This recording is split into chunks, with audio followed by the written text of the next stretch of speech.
नमस्कार साथियों, सीयूटी दर्पण में आपका एक बार पुनः स्वागत है। सीयूटी दर्पण में आपको पता है कि ये जो चैनल है ये हमारा सीयूटी के लिए डेडिकेटेड चैनल है। यहाँ पे आपके कॉलेज से संबंधित सारी जानकारियां, आपके करियर से संबंधित सारी जानकारियों के बारे में आपको इन्फॉर्मेशन यहाँ पे मिलते रहती है। आपको पता है कि अंडर ग्रेजुएट प्रोग्राम के लिए सीयूटी 2023 का एग्जाम बहुत जल्दी कंडक्ट होने वाला है और कल जो इसके चेयरमैन है उन्होंने भी बता दिया था आपको कि 1-2 दिन में आपके फॉर्म फिलिंग की डेट्स भी आने लगेगी, है ना। चलिए, ये सब तो बात थी आपके फॉर्म्स को लेके। अब बात करते हैं हम तैयारी की। तो सबसे पहले जो आज हम सब्जेक्ट स्टार्ट कर रहे हैं, इस सब्जेक्ट का नाम है हिस्ट्री। हिस्ट्री में हमें दो चीजें स्पेसिफिक रूप से देखनी है।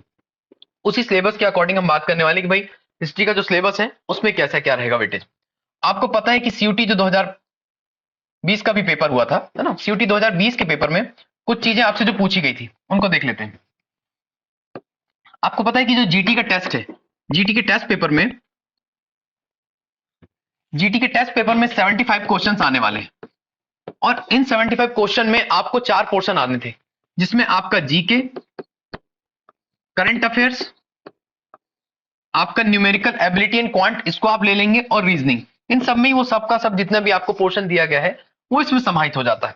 अब बात करते हैं हम जीके की। आज सोल जीके की अगर हम बात करें तो जीके में आपका कौन कौन से पोर्शन आने वाले हैं? History, polity, geography and others, है ना। इसमें ही आपका जीके जो होता है सारा का सारा इसमें संपूर्ण हो जाता है। अब बात करते हैं हम, जो बेसिकली बात करनी है हमें हिस्ट्री की। हिस्ट्री ऐसा पोर्शन है आपका जिसमें कुछ चीजें आपको मूलभूत तरीके से देखनी होगी जीटी जनरल टेस्ट के लिए। जनरल टेस्ट में आपको जो क्वेश्चन की यहां से वेरिएशन है वो हम बता देते हैं कि कितने मार्क्स की वेरिएशन आएगी। देखिए, 75 क्वेश्चन में से, आउट ऑफ 75 में से आपको 60 क्वेश्चन यहां पे अटेम्प्ट करने और each question will carry 5 marks. 1 marks is negative marking. ये भी चीजें आपको पता है। तो हिस्ट्री का जो पोर्शन था, आप बताइए ये 4 सेक्शन में से जीके के पोर्शन में आपका हिस्ट्री आने वाला जी। तो यहां से जो क्वेश्चन वेरी करता है वो मूल रूप से 7 से 8 क्वेश्चन मिनिमम, 7 से 8 क्वेश्चन जो होंगे वो आपके हिस्ट्री वाले पोर्शन से आने वाले हैं। और ये 7 से 8 क्वेश्चन आपको ऐसे मिलेंगे कि भाई आपको बेसिक जो जानकारी होना चाहिए, है ना, 12th लेवल तक का जो ज्ञान होना चाहिए आपको हिस्ट्री को लेके, उसके क्वेश्चन यहां से बनते हैं, है ना। ऐसे क्वेश्चन लास्ट टाइम सीयूटी 2022 में पूछे गए थे और सेम पैटर्न, चूंकि कल आपने देखा था कि चेयरमैन साहब ने भी बोल दिया कि यहाँ पर सिलेबस में कोई चेंजेस नहीं आने वाला, पैटर्न भी सेम रहने वाला और सब कुछ चीजें वैसी रहने वाली, तो हम इसमें रिलाई कर सकते हैं कि किस तरह से इसकी तैयारी करना है, कैसे अप्रोच करना है। अब बात करते हैं डोमेन स्पेसिफिक सब्जेक्ट की।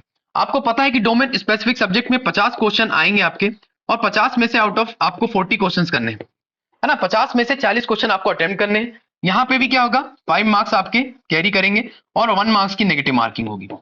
ये दोनों चीजें आपको स्पष्ट।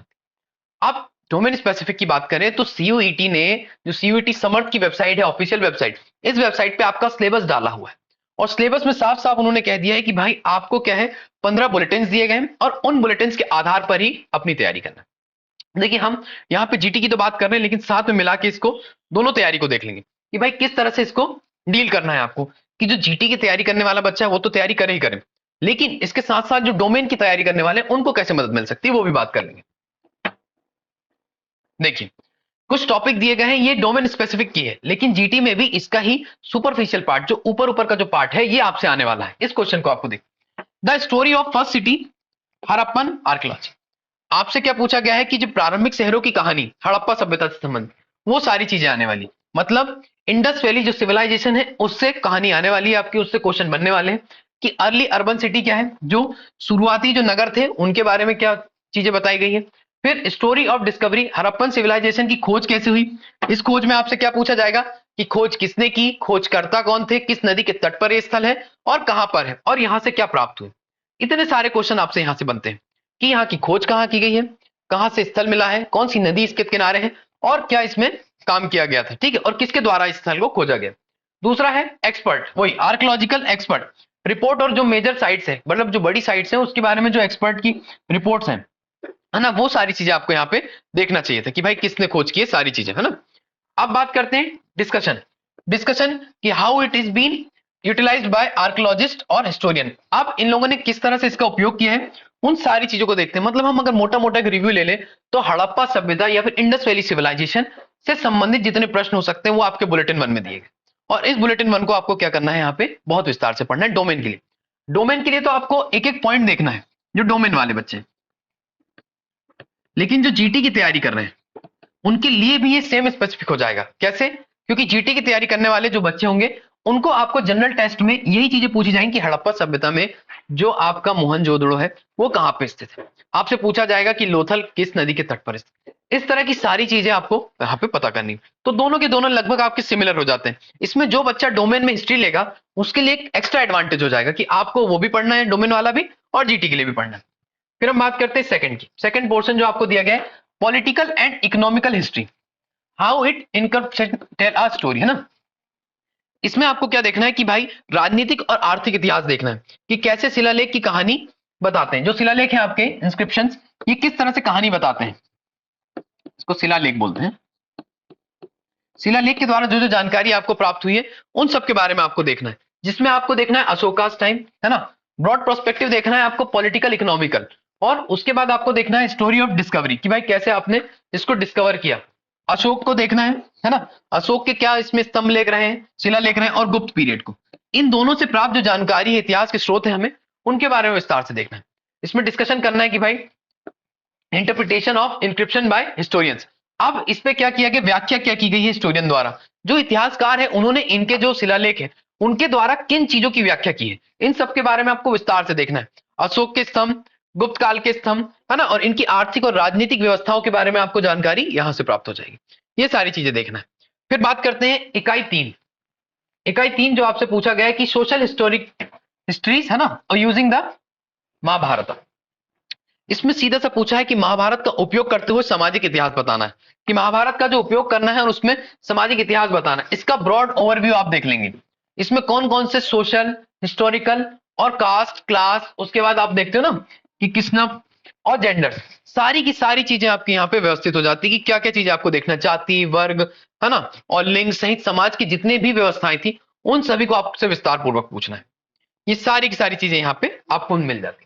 फिर स्टोरी ऑफ डिस्कवरी। अब इसमें डिस्कवरी क्या करना है कि transmission and publication of the Mahabharata, इसकी रचना किसने की है और ट्रांसमिशन, इसको कोडिंग किसने की है, वो सारी चीजें, मतलब प्रसारण और प्रकाशन महाभारत का, ये भी आप देख लोगे इसमें। नेक्स्ट इसमें आप देख लेते हैं कि भाई जो यूनिट 4 है आपकी, यूनिट 4 में क्या पूछा गया, अ हिस्ट्री ऑफ बुद्धिज्म, है ना, सांची स्तूपा। अब बुद्धिज्म से संबंधित ये पूरे बुलेटिन दिए गए जहां पे आपको महात्मा बुद्ध के जीवन से संबंधित, बौद्ध धर्म के उदय से संबंधित और बौद्ध धर्म के प्रचार से संबंधित व इसमें जो विविध बौद्ध संगतियां हुई हैं, है ना, उन सब के बारे में आपको देखना है। और मूल रूप से आपको स्टोरी में बताया गया कि सांची स्तूपा, सांची स्तूप की जो डिस्कवरी है उसके बारे में। इसमें आप पुष्यमित्र सुंग को भी देखने वाले हो, है ना, जो पुष्यमित्र सुंग है, सुंग डायनेस्टी से, उसके बारे में भी आप पढ़ोगे कि भाई किसने इसका तोरण द्वार बनाया, जो फेंसिंग बनाई गई है वो किसके द्वारा बनाएगी, वो सारी चीजें यहाँ पे आपकी हो जाएगी। फिर उसके बाद आपको देखना है reproduction of sculpture of Sanchi, है ना, सांची का वो जो रिप्रोडक्शन है उसके बारे में भी आप सारी चीजें यहाँ पे ध्यान लेंगे। अब नेक्स्ट जो आपका पोर्शन आता है यूनिट 4, यूनिट 5 सर, यूनिट 5 से संबंध आप क्या रखते हैं, यात्रियों के वृतांत, medieval society through travellers account. देखो जो ट्रैवलर्स अकाउंट में आपको क्या देखना है, जितने भी यात्री आए थे, विदेशी यात्री, है ना, आपके जो आउटसाइडर यात्री थे, जो ट्रैवलर्स थे, है ना, जैसे आपने देखा था कि भाई हमारे यहाँ हैंसांग आए, फायन आए, इस तरह के जो लोग आए, इन्होंने अपनी जो बुक्स थी, इनने अपनी जो लिटरेसी में क्या बात बताई है, अपनी ट्रैवल अकाउंट्स में क्या बात बताई है कि इंडियन सोसाइटी कैसी थी, इंडियन सोसाइटी में कौन कौन से स्टेप्स थे, कौन कौन से स्टेजेस थे, उन सारे बारे में आपको देखना होगा। कास्टिज्म कैसा था, है ना, पॉलिटिकल एस्पेक्ट कैसे थे, सोशल एस्पेक्ट कैसे थे, वहां की हिस्टोरियन बैकग्राउंड को उन्होंने डिस्क्राइब किया है उन डायनेस्टीज की, तो उसके बारे में भी आपको क्या है, होलिस्टिक ओवरव्यू यहाँ पे देखना है। उदाहरण हम बात करें तो इब्न बतूता, अल बरूनी और बर्नियन, है ना, इन सभी के सभी ने क्या किया है, कुछ चीजें बताई है, इनके बारे में आपको विस्तार से चीजें समझना है। फिर अब हम नेक्स्ट बात कर लेते हैं आपके 6 में, रिलीजियस हिस्टोरियस द भक्ति सूफी ट्रेडिशन। अब आपको क्या देखना है कि भाई जो भक्ति काल था आपका, है ना, रिलीजियस ट्रेडिशन क्या थे, उनके बारे में आपको जानना है कि भाई रिलीजियस ट्रेडिशन में क्या क्या चीजें बताई गई थी, कि इस टाइम पे जो आपका डेवलपमेंट हुआ है ना, रिलीजियस डेवलपमेंट जो हुआ है उसके बारे में आपको देख लेना है। फिर आइडिया और प्रैक्टिसेस ऑफ भक्ति सूफी, देखो भक्ति संतों ने क्या काम किया है और सूफी संतों ने क्या काम किया, ये सारे सेंस के बारे में आपको क्या करना है, विस्तार से पढ़ना है। आपने देखा कि कौन कौन से सिलसिले हमारे यहाँ पे आए हैं, है ना, कौन कौन से भक्ति मूवमेंट हमारे यहाँ चले हुए, है ना, इसके आपको बताना है कि भाई राम भक्ति शाखा के कौन थे, कृष्ण भक्ति शाखा के लोग कौन थे, फिर उसमें निर्गुण भक्ति शाखा के कौन थे, ये सारे के सारे आपको पॉइंट्स यहाँ पे डिस्क्राइब करने हैं। उसके बाद आपको देखना है प्रिजर्व, किसके द्वारा ये प्रिजर्व किए गए थे, है ना, उन सब के बारे में आपको चीजें यहाँ पे बता देनी है। फिर बात करते हैं क्या इनकी परंपराओं की, कि कैसे कैसे परंपराओं को पालन करते थे सूफी संत और भक्ति संत। नेक्स्ट, अब यूनिट 7 में न्यू आर्किटेक्चर हम्पी। देखो न्यू आर्किटेक्चर हम्पी, आपको हम्पी के बारे में विस्तार से चर्चा करनी है। हम्पी के बारे में बताना है कि भाई इसमें क्या क्या चीजें इस काल की थी। जहां पे आपको विजयनगर के साम्राज्य की बात बतानी है ना। विजयनगर, हम्पी वॉज कब फाउंड हुआ, ठीक है। उसके बाद आपको बताना है visual of buildings at Hampi. Hampi के बारे में जितनी चीजें हो सकती हैं वो आपको बताना है। आपको विजयनगर साम्राज्य के बारे में बताना है कि विजयनगर साम्राज्य का जो पीरियड था इस कालखंड में क्या क्या चीजें विस्तार से हुई। ये सारी की सारी बातें आपको इस आउटलाइन में समझ में आ जाएगी। नेक्स्ट जो आपको देखना है क्या, एग्रीएशन रिलेशन है ना, द एनी अकबर। अब आईने अकबरी, इसको आपको विस्तार से जानना है कि भाई आईने अकबरी में क्या बताया गया। इससे बताना है कि एग्रीकल्चर और आईने अकबरी में क्या डिफरेंस, मतलब क्या संबंध था, कि भाई उस समय कैसा एग्रीकल्चर किया जाता था, क्या चीजें संबंधित थी, है ना। और 16वीं और 17वीं शताब्दी में, 16th एंड 17th सेंचुरीज में यहाँ पे जो एग्रीकल्चर रिलेशंस थे उनके बारे में आपको विस्तार से देख लेना है ना। और क्या परिवर्तन हुए, क्या चेंजेस आए वो भी देखना, pattern of changes over the period, सारे इस पीरियड में क्या क्या चेंजेस आए, क्या क्या बातें बताई गई आईने अकबरी में, उन सबको आपको विस्तार से यहां पे पढ़ लेना है। नेक्स्ट आपके पास आता है द मुगल कोड।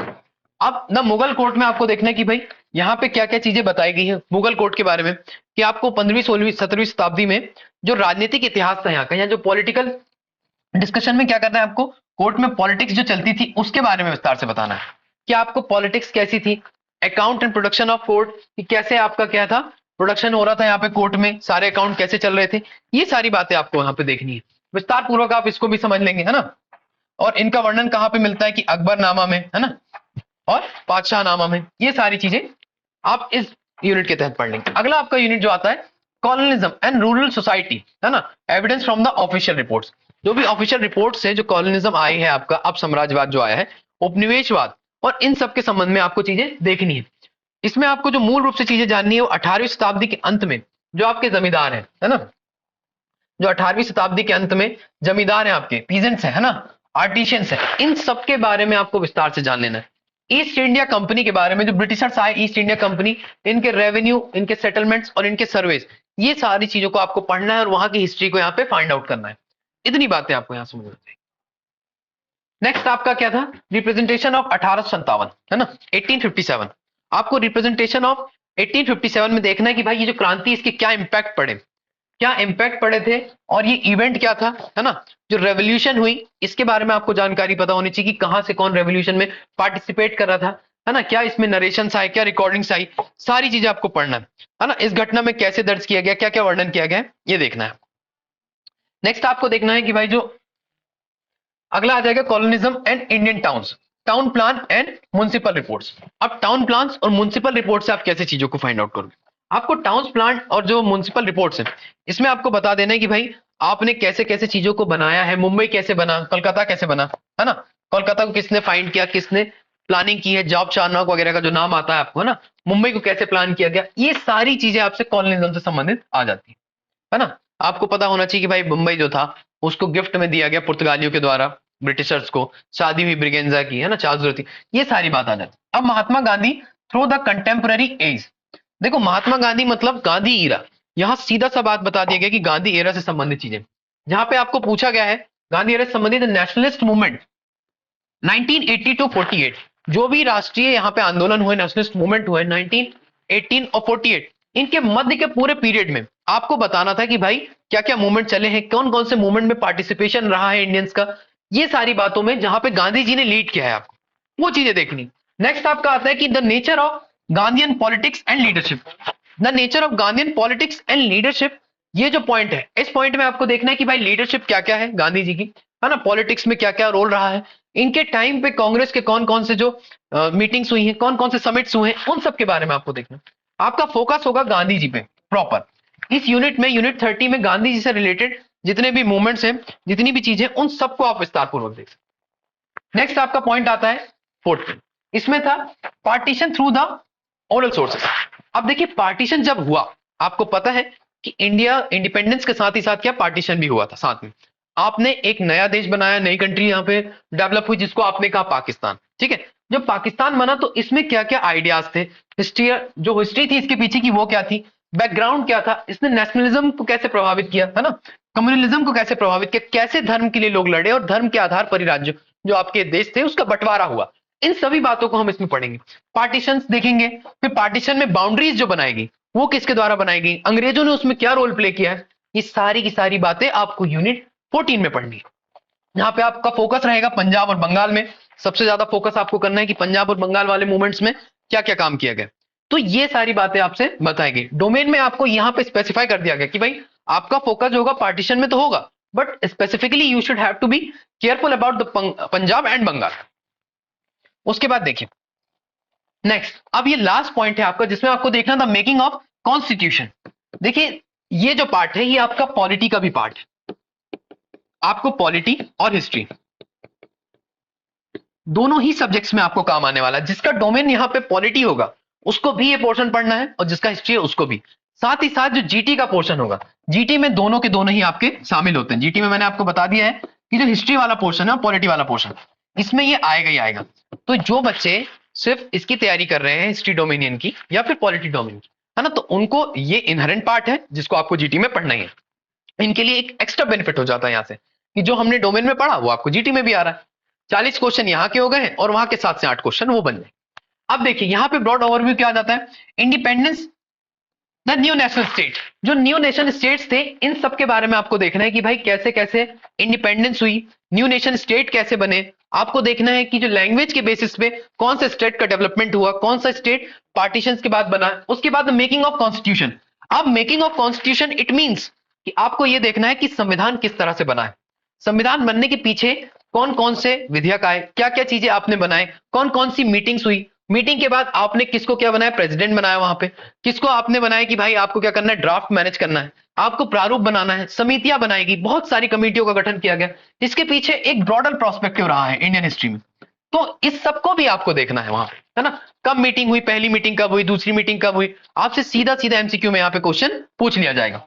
नेक्स्ट उसके बाद है फ्रॉम द डिबेट्स और एक्सपर्ट के फ्रॉम द डिबेट्स, और फोकस इसमें क्या करना है, कॉन्स्टिट्यूशन असेंबली डिबेट्स। ये जो डिबेट्स हुई है इनके बारे में आपको फोकस करना है कि भाई डिबेट्स में क्या क्या बोला गया, कब हमारे यहाँ पे नेशनल एंथम लिया गया, कब हमने नेशनल फ्लैग लिया, है ना, कैसे कैसे चीजों को ग्राहित किया, वो सारी चीजें यहाँ पे आ जाएगी। फिर ये सारी चीजों को देखने के बाद आप एनालाइज करेंगे और इन्हीं के बेसिस पे आपके सारे पोर्शन पूछे जाने वाले। तो ये जो पोर्शन था आपका, इसमें हमने मूल रूप से बात की है आपके हिस्ट्री वाले पोर्शन की। देखिए आपने इन यूनिट्स को देखा, यूनिट 15 में पूरे डोमेन को यहां पे संभाल लिया, ठीक है। उसके बाद क्या था, आप अगर बात करेंगे पेपर की, है ना, सेक्शन थर्ड में हिस्ट्री जीटी में आपके पूछा जाने वाला जनरल टेस्ट जो था, इसमें हिस्ट्री पूछा जाएगा। तो मैंने आपको पहले बता दिया था कि नंबर ऑफ क्वेश्चंस कितने आने वाले हैं यहाँ पे, लगभग 7 से 8 क्वेश्चन आपको यहाँ पे मिल जाएंगे। इसके बाद आपको क्या करना है, इसके आगे जो डोमेन स्पेसिफिक है, डोमेन स्पेसिफिक में आपको सिंपल सा ध्यान देना है कि भाई डोमेन स्पेसिफिक में इन्हीं 15 बुलेटिन के आसपास आपको सारा का सारा सिलेबस कंप्लीट करना है। फोकस एरिया ये होना चाहिए और इसके बाद आपको एड ऑन करना है, ये नहीं करना है कि सिर्फ इतने स्टिक हो गए आप इतने सिलेबस में, इसमें स्टिक नहीं होना है आपको। इसके बाद भी चीजें कुछ आपको देखनी है, जैसे सिविलाइजेशन आपको पढ़ना है, तो सिविलाइजेशन से पहले का जो पीरियड था वो आपको देखना है कि भाई कौन कौन से पीरियड्स आए, न्यूलिथिक, चालकोलिथिक, और ये सबको आपको देखते हुए देखना है कि भाई ह्यूमन डेवलपमेंट कैसे हुआ, एंशिएंट टाइम में मानव कैसा था, फिर फर्स्ट सिविलाइजेशन कैसे आया, उसके बाद एंशिएंट हिस्ट्री में आप देखेंगे इंडियन हिस्ट्री कहां प्रभावित हुई है ना। धीरे धीरे आप सारे क्रम से ये चीजों को लेके चलते चले जाएंगे। तो यही आपका सिलेबस था, है ना, डोमेन स्पेसिफिक। हमारी जो क्लासेस हैं वो जीटी फोकस्ड होंगी, जिसमें आपको डोमेन का भी बहुत सारा पार्ट कवर कराया जाएगा, बट जो क्लासेस अभी चलने वाली हिस्ट्री की ये स्पेसिफिकली डोमेन को कवर करेगी। और डोमेन में आपके बहुत सारी चीजें हैं जिसको सिलेबस में सीयूटी ने मेंशन नहीं किया कि भाई आपको जो जीटी वाला टेस्ट है वहां पे कुछ आने वाला है। तो जीटी का सिर्फ उन्होंने दे दिया जीके, सीए, है ना, करंट अफेयर्स, उसके बाद न्यूमेरिकल एबिलिटी और रीजनिंग। बाकी का पोर्शन आपको अपने 2022 सीयूटी 2022 के पेपर के हिसाब से ही आपको देखना पड़ेगा। इसके अभ्याप में ही हम क्या करेंगे, 2023 की भी तैयारी कर रहे हैं। Okay, thank you so much for today. आपका नेक्स्ट क्लास जो होगा वो आपके हिस्ट्री से चालू हो जाएगा, जिसमें आप देखेंगे विविध पोर्शन से लेके, है ना, कौन कौन से पीरियड रहे हैं, कौन कौन से हिस्टोरियन पीरियड रहे हैं, उनको देख के हम आगे बढ़ा देंगे class. Thank you so much.